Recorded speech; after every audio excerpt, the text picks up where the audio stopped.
Katie, are you a beer person or a wine person? I am a both person. So I like red wine, not white wine. But when I drink beer, I only like stouts and porters. I like the darker, heavier beers, which are harder to find in the summer. And my husband only likes IPAs, which I find to be way too sour. What about you? I drink kind of like whatever is to hand that won't knock me on my butt by the next day. But I'm not like super fussy, all of what you say. Normally I end up with wine, but if I'm going for a beer, I tend to be the same as you. Like I like the dark beers. Mhm. I don't know. It's like drinking a loaf of bread. Well, you know what, Kerry? I think it's time to punch out. On today's episode of Punch Out with Katie and Kerry, we are joined by Steve and Carol Garfield. Steve is a writer, photographer, traveler. In my house, he's known as Mr. Hobo. And Carol is a woman of leisure. She is retired, but does sit on a nonprofit board. And so I can explain why in my house you are known as Mr. Hobo if you would like. I would love that. Please. The Why host is of that? the Carol and Steve show, by the way. But go ahead, Mr. Hobo. So, Steve, one of the things I know is that you are an investor in Lord Hobo Brewing, which is a local beer to Massachusetts. And my husband and I actually had kegs of Lord Hobo at our wedding. And so he's a big fan of Lord Hobo. And so when I mentioned to him that I knew of you through my co-founder, Chris Penn, and then I met you at Inbound, and we've, since talked since then, I mentioned to him earlier in the week, I said, oh, and we'll be talking with Steve Garfield. And he looked at me, he goes, who? I said, Mr. Hobo. And he goes, oh, the Lord. Okay. Oh, so you're not Awesome. Mr. Hobo is properly addressed as Lord the Hobo. Lord. Yeah, it just so happened. What Lord Hobo beer did you have? We IPA had probably, because that's what he likes. Yeah, so I wasn't drinking beer at the wedding, but he and his 5 Irish brothers were. So we had a keg of boom sauce, and we had a keg of, I know it was the lighter one, maybe one of the lagers. That's fantastic. And there's so many now. When Lord Hobo started, boom sauce was, the first, and it's the flagship. But now there's, if you go to the brewery, there are just like, there could be 15, 20 different ones on tap. It's really changed. And they have a lot of seasonal ones now too, which is brand new this year. Yeah. I love the seasonal ones. The ones that everybody else is kind of like, that's gross. Why do you need lemon in your beer? Like that's the beer I really get into. So. We just tried one of the seasonal ones. It's a blueberry. And I was like, okay, I like a blueberry beer, but this one was a blueberry sour. And I'm not, like you said, you find IPAs sour. There's a range of IPAs. I'll just have to say that there are strong, bitter IPAs, and there's sweeter, lighter IPAs. So for those people, don't be afraid of IPAs. But this blueberry one is a sour, and it's a little sour. So, Katie, you're doing it wrong. Man. Well, what I know from my husband is that he doesn't like a double IPA. It's, in his words, it's too much. He likes a regular IPA. I know in our fridge right now, I think we have the hazy Angelica. Oh, yeah. I know it's an orange container. Oh, yep. Hazy orange. Yep, the hazy orange. I have the regular Angelica. That's one of my go-tos right now. I just combined that with, I had a little gin from Berkshire Mountain Distributors, and I had a little tiny bit left over in the bottle, and I said, you know what? I'm going to just pour this in my Angelica, and it was good. So you might be the person to ask. When I was, last year, we were hiking, and we stopped at Barrington Brewery, which is out at the Berkshires. I came across a drink that I had never heard of before, and it was a stout. It was their own stout, their Barrington Brewery stout mixed with champagne. And I was like, well, I have to try this because it's a combination I've never even considered. And it was actually really good, but it only works, that I found, with their version of stout. Oh, yeah. So if you Google beer cocktails, it's just like everyone is experimenting with a million different kinds of things. So you could just go in your fridge and your liquor cabinet and try things. I love your tone of voice, Steve, when you're like, oh, I can always tell that's like they're doing something really stupid. But oh, you fell for that? Suckers. How much involvement do you have in picking flavors and things like that, Steve? For the brewery, Yes. no involvement. So you just give your feedback after. But what if you don't like it then? Silent investor and social media fan. When the brewery first started, so I was investor number 2. It was kind of written on a napkin, and I was doing angel investing in tech. And I read an article about Daniel Lanigan, who's the founder, and it said he was looking for investors. And I said to Carol, why? I like beer and I'm doing some investing. Why don't we see if we can invest in a brewery? And I met Daniel at a bar and we just hit it off. So I became investor number 2, and I did all their social media at the start. And then as I got larger and expanded and hired, they have over 100 employees now. They have their own social media team. So I gave away all my logins and things. So I just kind of support the brewery from afar and give feedback on the new labels is something that I get a glimpse of before they go live, and design and packaging is something that I'm really interested in. So I like getting a sneak peek and giving them little feedback on stuff before it becomes public. But then what if you taste it and you don't like it? It's like already all done. Well, there's certainly some I don't like. But my favorite is Constellation Prize. That's my favorite one. See how diplomatic Carol was about that? She's a master right there. She's like, I'm not going to tell you which ones I don't like, but this one is great. Constellation Prize just came out in a 12 ounce. So those are some of the ones you want to stay away from. That's maybe, Katie, what your husband is like saying. Like, I stay away from those because there's like the double and triple IPAs, the higher alcohol. Oh. Yeah. They taste delicious, but you'd be going to bed early if you have this one 2 is of them. 9.5, so I'll split one with him when I want a beer. I'm usually a wine person, but when I want a beer, we'll do that. No bourbon people in your house, I guess? Oh, yeah, there are. Oh, okay. So, yeah.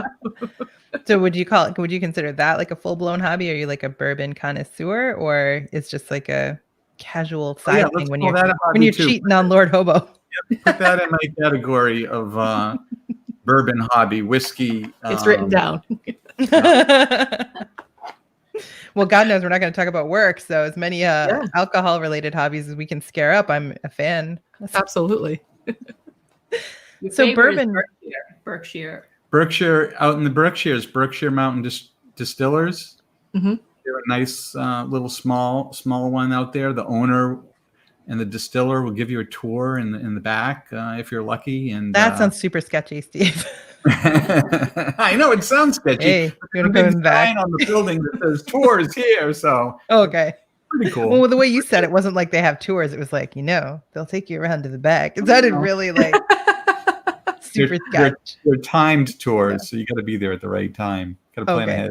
Sounding more and more legitimate. So thank you for that. Carol, did you go? Did you go on the tour too? I did. It's a very small tour. It's a very small distillery. You go into one room and another room, and that's it. But you got to hear the whole process and what they do. How is the bourbon or the whiskey? What is it? Bourbon or whiskey there? What do they call it?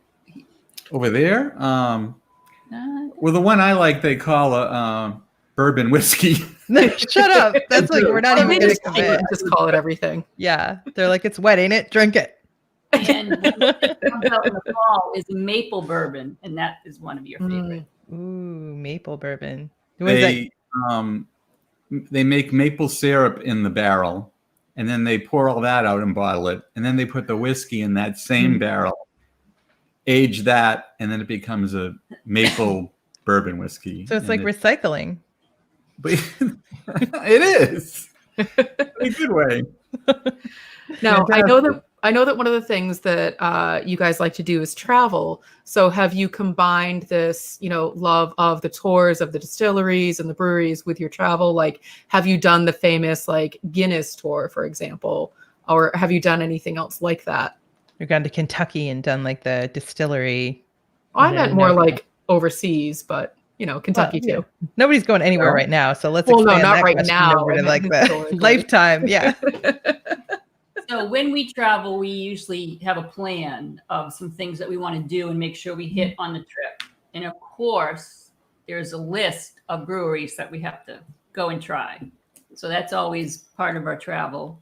or wineries. And yes, we have been on the Guinness tour, and I highly recommend it. It's a great tour, great building. Yeah, my list. Like we did, the cousins wanted to go on one of those riverboat cruises that you see on public television. For old people. Yeah. So we were like, we might do that in 10 years, but I'm not doing that. And then the cousins wanted to do it. So we were, I don't know, I wouldn't say we were forced into it, but we did one of those riverboat cruises, and we went through Germany. So that's where I had a list of different breweries I wanted to find, and it was fantastic. How much of it do you remember? So huh? How much of it do you I took remember? pictures. My other hobby of photography, so that helped me remember. Yes. So taking But pictures of Cologne, Germany was cool. photogenic. Yeah. Yeah, the tour was Amsterdam, Germany, Austria, Budapest. So Wow. that was nice. How long was that? How long did it take you? Yeah, that was 14 days 14 days. last year. So you got to stay for a while in each place. It wasn't like a blur. Like you had time to recover from the previous day. Well, you sailed almost every night. So you went to like, let's say 13 cities. So it moved. I mean, you docked, you went and you took a tour, you saw a castle, saw a brewery, did whatever was there. And then you would get back on the boat, and then it would start sailing to the next place. And when you woke up in the morning, you'd be in a new place. That sounds like a horrible idea. I'm going to be honest with you, depending on how like into Really? tasting the different. Well, I'm just thinking, what if you're feeling a little bit queasy and you get on that You don't boat? even know a riverboat's moving. You don't. It's Really? very, very calm. We're on the riverboat, and all of a sudden I say, wait a second, Carol, did they take off already? You don't even know it. It's so wide and long and flat. You don't feel the river at all. It's nothing like an ocean cruise. Oh, So that helps. I've only been on one ocean cruise, and I will never go again because it was so choppy and so many storms that myself and almost everybody else on board we were sick the whole time because it was so that's horrible. choppy. Oh. So that sort of ruined me for boat rides because it was brutal. Well, But try a riverboat, it sounds like. But I'll try a in the riverboat. US, they're very expensive. Like I actually looked into a riverboat one that goes up and down the Mississippi, but because there's so few riverboats left, it's like really expensive to go. So I was like, screw history, I'm not doing it. well, we went on Viking riverboat cruises, and they just opened up a cruise on the Mississippi. So now there's Oh, see, there you go, Kerry. All right, I'll have to go. competition. So maybe I want to talk a little bit about photography. I know that you now you do videos from your daily walks, but for years you've been taking photos as well. So have you always kind of put your two hobbies together, walking daily and then creating content daily? And Carol, were you ever like, oh my God, can we just walk? Oh, every day. I continue to walk while he stops and takes in nature. Sometimes I Oh, just- wow. She'll keep going, and then she'll come back, and then I'll still be there, and she'll keep going and come back. I mean, that But- would be passive aggressive, but you're not like angry at him. You're just not going to stop. No, he used to it. No, she understands. No, it's all good. And then I'll get a behind the scenes photo of him taking a photo sometimes. Yeah. But then Oh, the Instagram wife. yeah, oh yeah. But then she sees the results of what happens when I stop sometimes, and then the next thing you know, it's in the Boston Globe, travel section, or it's online, or some company is sending us somewhere because they see me, taking these photos and what I do. Like a lot of times they'll be like, yeah, we're gonna send you to this thing, and there's no contract, no money. But they do send me, and then they say, just, do what you do. We see your work. So Carol understands that the work leads to those kind of opportunities sometimes. Experiences and adventures. Yes. That's more valuable to us than being paid, some little bit of money to go do something, but to get the experience of something that, you wouldn't normally get. Like, for example, GMC sent us to the Super Bowl the year the Patriots went to Seattle, and they had they picked a blogger couple for the Seahawks, and then they picked a blogger couple for the Patriots, and they pick me. And they called on the phone. They says, how would you like to go to the Super Bowl? I was like, who is this? It seemed like a really Sketchy. Yeah. thing. Like but- those tours at the tiny distillery. Exactly. But it was real. And we went VIP to the Super Bowl. And you know that Bud Light commercial where all of a sudden it's like they open a door and it's a pop-up party in nowhere. We went to that. Oh, wow. It was really, really fun. So these things happen to me all the time Because of you're constantly taking photos and all the sharing I do for free. Yeah. Mhm. Wow. So Carol's willing to put up with it. I got you. Yeah, all good. And she's good too. Can do photography and video too. I call myself the assistant. It's like by osmosis. I mean, you got to sit around and watch him do it nonstop for years. I would think at some point you get decent at it. No, she knows exactly how to frame things, hold the camera, do it all. Keep the shot going beyond the end. Exactly. The Don't video. don't shut it off. Mm. Not mid-sentence. That's not how you do it. No, not mid-sentence. Just let it go, because after the interview's over, you say, okay, thanks a lot for the interview. You don't shut the camera off. You let the camera roll and you say, so that was really good. What do you think? And then the greatest quotes come out and you're still recording. And if you would shut it off, you're going to miss those. That's the Yeah, but best. that's also the time people are like, "Oh, thank effing God, we're done with that." You make sure everyone's Okay, on I'm board. recording. Later, not live. I mean, that's when they let it all hang out. Don't get me wrong, I love it. I'm just saying.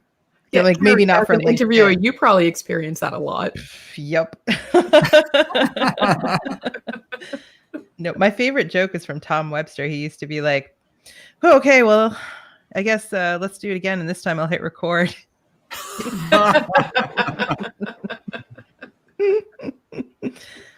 So Carol, Katie mentioned you're on the board of a nonprofit. Can you tell us about that? When you're not taking photos for Steve. I know. And I take some photos down there as well. So in Boston, the historical house is called the Loring Greenough House. It was built in 1760 for a British Commodore. And then the Revolutionary War started and he had to flee and leave. And it became a military hospital during the Bunker Hill, and the military had it for a while. And then some families had it, the Lorings and then the Greenough families had it over many generations. And then in the 1920s, the last Greenough family left. And the city at that time was starting to build a lot of commercial properties, tearing down a lot of old places and building storefronts and brick buildings. And this one was slated to be torn down very soon. And these very powerful elite women in 1920 got some money together from their husbands, pleaded, and then got a mortgage and saved the house and the property. And they had a group called the Tuesday Club. They were a little women's group. And so the Tuesday Club, since that year, has been maintaining the property on a volunteer basis up until now. Wow. Yeah. So you're part of the Tuesday Club. I am part of the Tuesday Club. So we know what Steve's doing on Tuesday. On Thursdays. So we do things on Tuesdays and we do things on Thursdays. We have You're like, on and Tuesdays in the parlor. every other Friday we get together for this weird distillery tour. Well, last year on Thursday, they had Thursdays on the lawn, and then Carol started up a beer. What do you call it? A beer garden. We Beer have a garden. Which was How do you get the beer to grow, Steve? lots of water Bad joke. and hops. So it's actually a couple that live in Boston that have a silver airstream. They turn into a brewery. Does it grow with the labels on? Do you have to- No, that's the thing we do when they send it to me to check it before it gets public. I'm so sorry, Carol. We lost it. No problem. You Carol, were how many saying? people went to the beer garden? On an average night, it was probably 1,600 people. Oh wow, that's impressive. And it's sad because this year they couldn't do it. No, of That course. helped bring a lot of revenue for us. Yes. So what are you going to do instead this year? What kinds of things are you doing to try and replace some of that? Well, what we did is once things started to open back up in Boston, we created a concept which you probably heard of called micro weddings. So on our property, the big revenue we bring in the spring and summer is we do weddings. We have a beautiful walkways that bride and grooms can go with flowers down the middle and a little arch that volunteers have maintained. And this year we had to cancel all those. And then we decided we were going to do some simple ceremonies, photos, a champagne toast kind of events. And we did. We had a number of them, brides and grooms that really wanted to still try to get married, but knew they couldn't have anything large. Or some people that wanted to have their ceremony this year, and then we'll have another event next year. So we've done some of that. And we've started some exercise classes. We have some yoga and pound. Do you ever hear of pound? Yes, with the drumsticks. Yeah. Yes. Yeah. Does everybody get their own bubble, or like? Yeah. So, Do you like tape it off? yeah, we have little pinwheels where we have people stand behind, and they have to stand in their place, can't move, and exercise from that spot. You can exercise right there, and that's it. And if you step out of that circle, you're not getting married. Yeah, I'm on them. She is. One of those micro weddings was featured in the New York Times wedding section. Right. How long are they? Is it like, do you kiss her? Get out. Well, that's been part of our problem. People want to expand it. So it's like 2 hours for a certain price, and this is what you get. But then they say, well, we really would like to have a little appetizer with it. And we really like to. They want a macro wedding. Yeah. Yeah. Bigger. Yeah. Well, they want a Steve Garfield photo shoot, and those aren't over in 10 minutes. You got to like do that time. Yeah. And then we let them in the house to take some pictures, because we do have some, nice settings inside the old house where they can take photos. Where can people check that out? John Wall's joke. At first, I thought micro weddings were for very small people.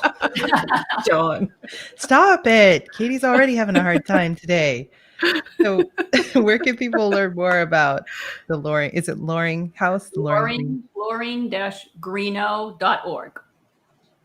Got it. So if you want to get married and your spouse to be is a little person, no, I'm just kidding. That's for John. So I know that with, COVID and coronavirus shutting a lot of things down, my husband and I like to do very similar, like we pick a destination like a brewery or someplace to go hiking and a day trip. And we've actually, because we've been restricted to how far we can travel just within Massachusetts, we've actually found a lot of really cool stuff in our own backyard that we wouldn't have otherwise discovered because our trips would have been planned bigger. Have you guys? No, right in your own backyard? Right. Well, in my own backyard is, a big pond of water. So, just go right underwater, find some weird fish or something. But have the both of you been exploring more areas around where you live that you wouldn't otherwise maybe necessarily visited? And have you found cool things to photograph and write about? We have. So we walk every morning, no fail, throughout 365. So we would walk Jamaica Pond, which is like a mile and a half. And then sometimes we'd walk at the Arnold Arboretum, which is near us too. And what we've been doing is exploring the different places we walk in the Arboretum. So the walks have gotten longer, and further and further and further away. And we've discovered all kinds of interesting places that we never would have walked. Yeah, they've built some nice trails off of some of the main roads. And what they started this during COVID, they came out with a new app on your phone where it talks and explains some of these old shrubs and trees and where they're from and what they are. So that was pretty cool that they started up recently. Yeah, at the Arboretum, it's a collection of trees and plants from around the world. So they've been growing there for tens and hundreds of years, and they have little QR codes. Oh, very cool. You look at that. So 2000. I love it. So you can figure out what you're looking at. So at this point, you could probably give guided tours for these things. Like the two of you. I haven't looked at many of them. Be docents. You're like, that's also a plant, I guess. We found a little bridge over water. We went to Franklin Park, which is another park next to Arnold Arboretum. So we're exploring a lot on foot. And that's true, Katie. Like you said, right nearby, right near us, there's things that we never would have explored, but now we are. I feel like Carol probably Simply- comes across more things than you because she walks further than you while you're taking photos. That's true. Yeah, she always sees more than me. So she's like the scout who goes ahead and comes back and tells you there's a new park. And we recently took a walk. That's a famous walk from the conference. We went back to the waterfront, downtown Boston, to Seaport. And there's been a lot of construction over the last few years. And we haven't been back there in almost maybe 9 months or a year. And the walk is beautiful now along the water. So that was nice to see.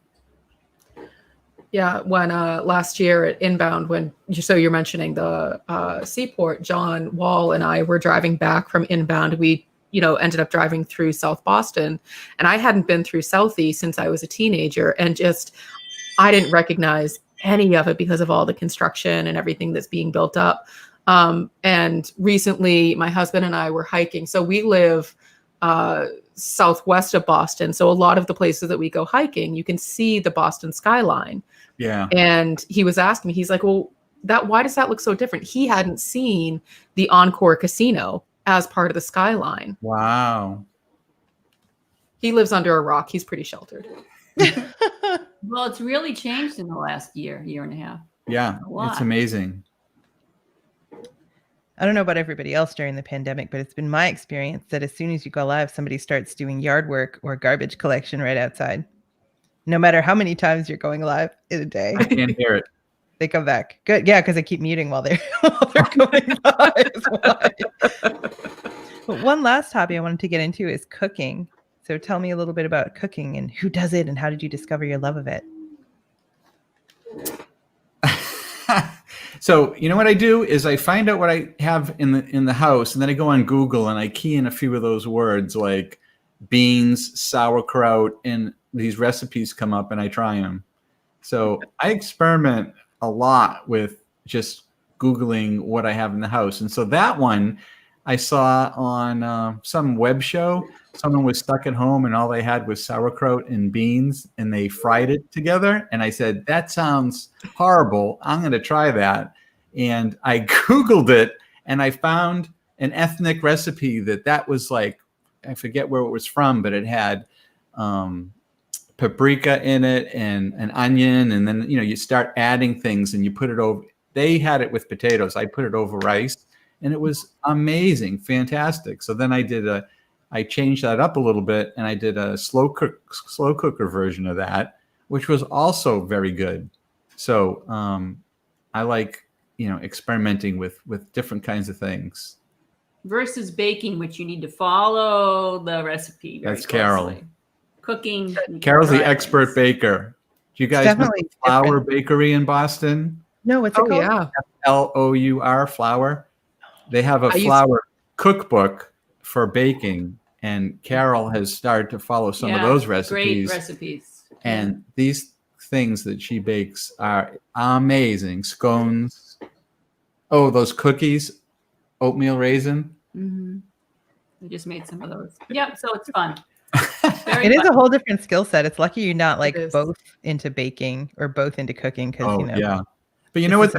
People who say I don't cook, I can't understand that because it's pretty simple. It gives you what to buy and how to put it together. We don't understand you either. Well, so it's funny because in my household, we're very much the same. My husband cooks, I bake because I'm better at following the recipe and the instructions and the chemistry. Right. And he cooks and he just sort of like improvises the whole thing. And I'm one of those people who says, I can't cook because I can't. I have to have this set of directions. And if it goes wrong, like it really messes me up. But I've gotten really good at baking, especially during the coronavirus. I'm one of those people who got a sourdough starter. Actually, Ginny Dietrich gave me some of her sourdough starter. She dried it out, mailed it to me. And so it was already 7 years old. And his name is Horace. And I have to feed him once a week. You named it? No, Ginny named it, and she instructed me that I had to continue to call him Horace. Because she's going to come over and feed it. Check. So you feed it once a week with flour and water. So bread flour and water to continue the fermentation process. And when you open it, it actually smells a lot like beer. Oh. So how long can you like keep one of those for? Like forever? pretty much, as long as you don't kill it, which it's thankfully, plant because as behind you've you. seen my plants, I'm not great at keeping other things alive besides myself. I'm concerned about Horace. Don't You know be- what? Since you can bake and follow directions, you can cook. You know, I don't want you to. would think I don't like that. I would. I don't like it, Steve. And so what I discovered But is you that don't like it. no, I should Well, immediately there's a become difference so bad between at not it being able to and not liking it. that nobody will want me to. So now I can't because I purposely got bad at it, so nobody will ask me to. Oh. That's a whole different strategery, Kerry. Whatever works. I was That's just like, the why am old- I doing this? I That's don't. the old, once you get married, be bad at doing the laundry the first time so you never have to do it again. Well, it's such crap that they say it's 50-50. It is not. It's like 70-30 at best. And if you don't grab that 30, he will. So I'm just saying. Oh my Not to goodness, be Kerry. lazy. There's a whole nother show on this, but we That's a don't have whole nother show. Yeah, we don't have time. Steve, where can people learn more about you and where can they find all of your fun photography and all your different pursuits? Well, stevegarfield.com leads to everything. And I'm Steve Garfield everywhere. As opposed to like Carol, who's Carol Garfield everywhere.